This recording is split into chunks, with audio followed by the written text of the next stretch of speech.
Welcome to my Chanel. The war started in Crimea and will end there.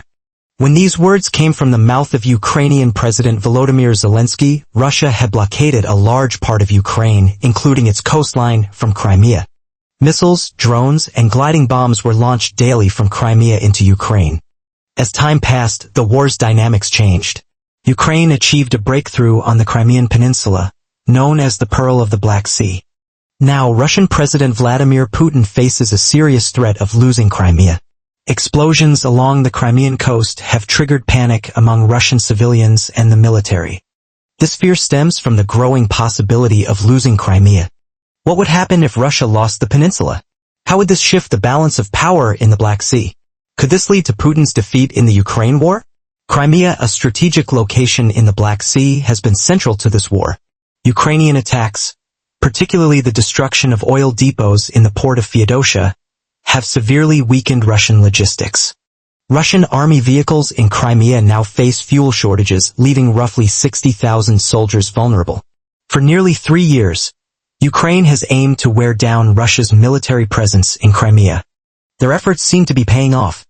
Thousands of Russians have evacuated from Feodosia and more than 100,000 people have reportedly fled the peninsula. Even high-ranking Russian officers have sent their families away. The deeper issue is the Russian Navy's withdrawal from Crimea.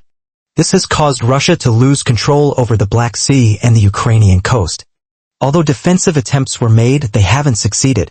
Meanwhile, Ukraine has expanded its naval capabilities, which has panicked the Kremlin further. Control of the Black Sea has always been significant for Russia. Crimea's 2014 annexation gave Russia access to Sevastopol, a strategic port close to Ukraine's waters.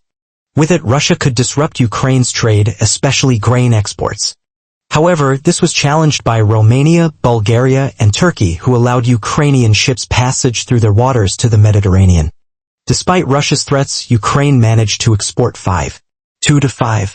8 million tons of grain per month in early 2024.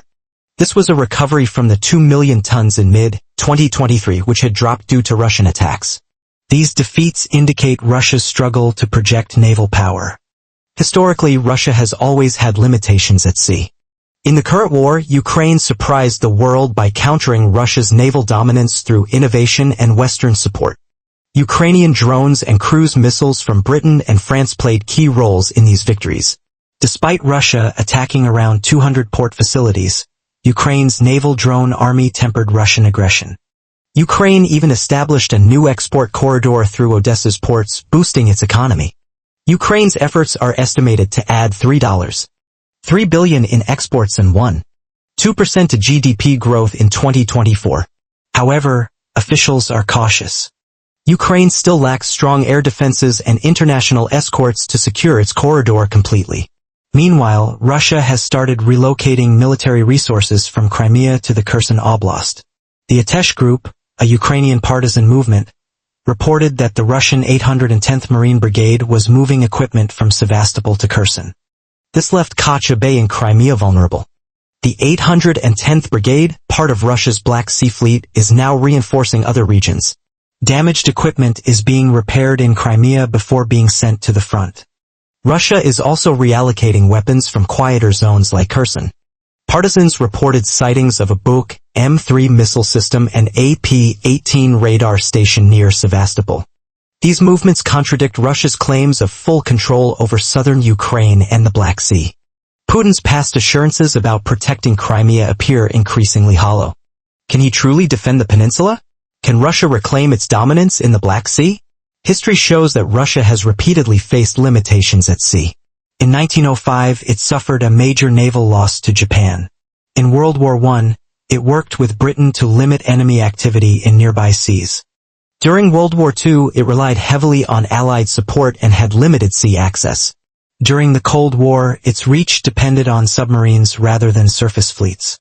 Now, with Crimea and the Black Sea slipping away, Russia is isolated in its near waters. The only path left to project naval power is cooperation with China. In July 2024, joint naval drills with China in the South China Sea signaled deeper military ties. China benefits most from this alliance, using Russia to help secure maritime access to distant regions. Russia, in return, could support Chinese interests in northern waters and the Arctic. China is unlikely to sacrifice its global trade interests for Russia's goals. However, both countries share interests in Africa, especially in protecting economic zones and trade routes. Ultimately, Russia's only option to extend naval influence now lies in a secondary role to China. Even a land victory in Ukraine won't compensate for Russia's inability to dominate at sea. Thank you for tuning in.